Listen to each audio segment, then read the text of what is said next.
Exactly ప్రస్తుతం సుదీర్ఘ వాదన తర్వాత తీర్పు రిజర్వ్ చేశారు హైకోర్టు న్యాయమూర్తి. తదుపరి విచారణ జరిగేంత వరకు, దీనిపైన తదుపరి ఉత్తర్వులు వచ్చేంత వరకు అరెస్టు చేయొద్దనేటువంటిది స్టేట్మెంట్ ఇచ్చారు. అడ్వకేట్ ఉన్నారు అన్న, ఏమి వాదనలు జరిగాయి, ఏ అంశాలను బేస్గా తీసుకోవడం జరిగింది, నెక్స్ట్ హైకోర్టు ఎందుకు అలాంటి తీర్పు ఇవ్వాల్సి వచ్చింది?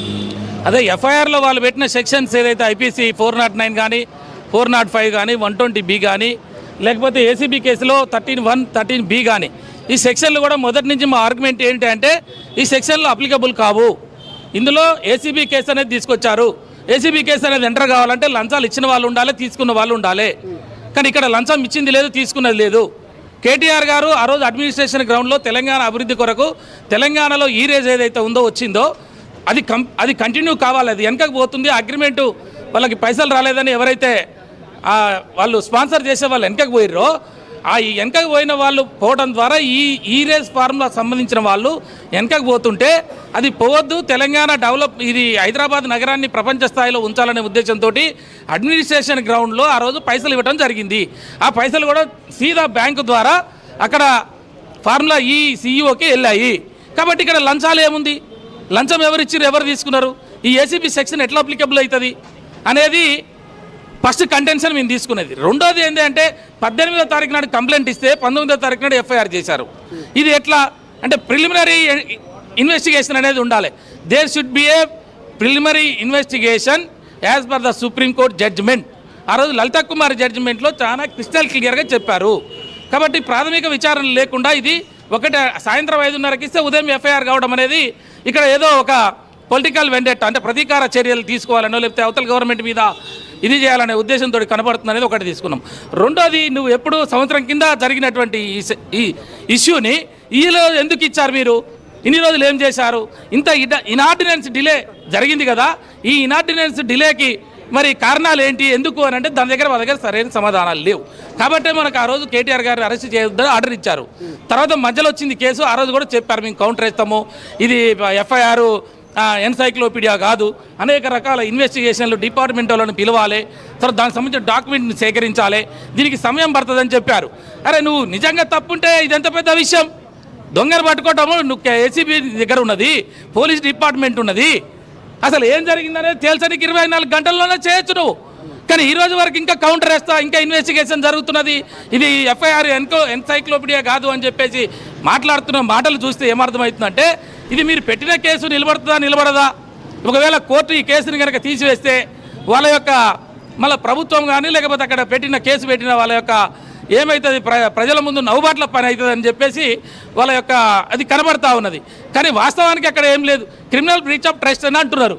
ఇప్పుడు ప్రొసీజర్ వయలేషన్ జరిగింది అనేటువంటిది, దాంతోపాటు ఎక్స్పెండిచర్కి సంబంధించిన విషయంలో చర్చ జరిగిందా, వాదనలు ఇద్దరు వాదనలు విన్నారా, దాని గురించి ఏమని జరిగింది అసలు?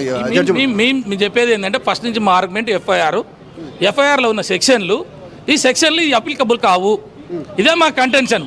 వాళ్ళు ఏం చెప్తున్నారు, ప్రొసీజరల్ ల్యాబ్స్ జరిగింది, రెండో సంబంధించిన అగ్రిమెంట్కి ముందే ఈ డబ్బులు జరిగితే అది అక్కడ పర్మిషన్ తీసుకోవాలి, క్యాబినెట్ ఆమోదం ఉండాలి, లేకపోతే ఇవన్నీ చెప్తున్నారు. కానీ అవి ఎక్కడ ఉన్నాయంటే వాళ్ళ దగ్గర లేవు.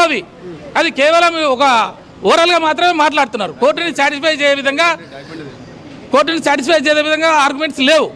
కాబట్టి ఆ కోర్టు ఇరువాదనలు విన్నారు, వాళ్ళు కూడా ఏదో చెప్పినారు, 1-2 జడ్జిమెంట్లు. తర్వాత కోర్టు కూడా ఇవన్నీ చదివిన తర్వాత చూసిన తర్వాత ఏందనేది తేలుస్తుంది. కానీ ఒకటి ఏంటంటే నువ్వు ఇట్లా కేసు పెట్టంగానే అరెస్ట్ చేస్తా, లేకపోతే ఎఫ్ఐఆర్ కట్టంగానే అరెస్ట్ చేస్తా, చేతిలో మా ఉంది కాబట్టి ఏ సెక్షన్ అయినా పెడతా అంటే నడవదు అనేది ఇప్పుడు కోర్టు మనకి మధ్యలో ఉన్నది. కాబట్టి ఆ కోర్టు అన్ని విషయాలు వింటున్నది. కాబట్టి ఆ కోర్టు ఏం నిర్ణయం తీసుకుంటుందో చివరి వరకు మనం చూడాల్సి ఉంటుంది. ఇప్పుడు ఇనార్డినెన్స్ డిలే అనే అంశానికి వాళ్ళు సమాధానం చెప్పట్లే, ప్రిలిమినరీ ఎంక్వైరీ దానికి సమాధానం చెప్పట్లే, ఒకటే రోజులో ఎఫ్ఐఆర్ ఎట్టగడతావు 12 గంటలని చెప్పట్లేదు. కాబట్టి ఇవన్నీ కూడా కొన్ని సుప్రీంకోర్టు జడ్జిమెంట్లను మేము కోర్టు చేయడం జరిగింది. ఈరోజు కూడా వారు కూడా నమ్మినారు, ఇరు వాదనలు విన్న తర్వాత అది న్యాయం అనేది వాళ్ళు తేలుస్తారు. కాకపోతే ఏంటంటే వాళ్ళు కోడిగుడ్డు మీద ఈకలు వీకలు అనే ప్రయత్నం జరుగుతున్నట్టు మనకు అనిపిస్తూ ఉన్నది. కానీ నిజంగా ఏదైనా ఉంటే ఇంత దూరం రావాల్సిన అవసరం లేదు. కోర్టులో మనం కేసు వేస్తే దాన్ని ఏమంటే కొట్టివేయచ్చు.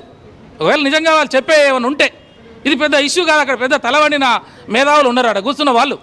చదువుకున్న వాళ్ళు. హైకోర్టులో ఏసీబీ వేసినటువంటి విచారణకు సంబంధించి ఏసీబీ వేసినటువంటి పిటిషన్ పైన రిజర్వ్ చేసినటువంటి సిచ్యువేషన్ ఉంది. దీనిపైన నెక్స్ట్ 7th రోజున ఈడీ కేసు కూడా ఉంది.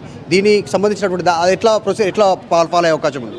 ఇప్పుడు ఏదైనా కేటీఆర్ గారు చాలా స్పష్టంగా చెబుతున్నారు, అది ఈడీ కానీ ఏసీబీ కానీ ఇంకేదైనా క్రిమినల్ సెక్షన్లు పెట్టని, నేను తప్పు చేయలేదు. ఆ రోజు తెలిసింది విషయం ఆయన చాలా స్పష్టంగా వీళ్ళు ఏదైతే ఇది తెర మీదకి తీసుకొచ్చారో వెంటనే ప్రెస్ మీట్ పెట్టి చెప్పాడు, బాబుగో ఇది జరిగింది, నేనే ఇచ్చినాగో ఈ డబ్బులు చెప్పినా, ఇవి ఇక్కడి నుంచి బ్యాంకు నుంచి అక్కడికి పోయినాయి, ఇదంతా ఎక్కడ కూడా మేమేం దాన్ని డిఫర్ కావట్లే, దీంట్లో అవినీతి లేదు అంటున్నాం, క్రిమినల్ బ్రీచ్ ఆఫ్ ట్రస్ట్ లేదు అంటున్నాం, మేము ఎక్కడ మేము దొంగతనం చేయలేదు, ఆ పైసలు మేమేమన్నా తీసుకోలేదు, మా కేటీఆర్ తీసుకోలేదు, లేదా కేటీఆర్ సంబంధించిన వ్యక్తులకు వచ్చినాయి కానీ తీసుకునే సంబంధం లేదు, వచ్చినట్టు కానీ లేదు. ఇంత క్లియర్గా ఉన్న కేసుని ఏదో కేసులా పెట్టాలనే ఉద్దేశంతో కేసులు రిజిస్టర్ అయినట్టు జరుగుతూ ఉన్నది. సరే ఏదేమైనా హైకోర్టు అనేది ఉన్నది, మనం కోర్టును నమ్మాలి, కోర్టు అంటే గౌరవం ఉన్నది, న్యాయం గెలుస్తుంది అనేది మనం చూద్దాం. అది ప్రొసీజరల్ ల్యాబ్స్ ఉంటే దాని మీద వేరే, అది ఏదైనా ఉంటే అది వేరే చేసుకోవచ్చు, అది తర్వాత విషయం. కానీ ఇప్పుడు నువ్వు పెట్టిన సెక్షన్స్ ఏవైతున్నాయో ఆ సెక్షన్స్ ఇక్కడ వర్తించవు అనేది మా కంటెన్షన్.